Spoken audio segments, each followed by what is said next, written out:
Over the winter, Percy had been in the workshops, undergoing a major overhaul.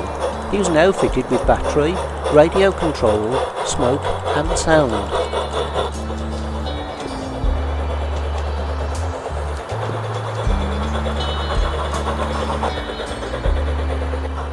He had now left the workshop and was undergoing some test runs on the Sandwell Valley Railway.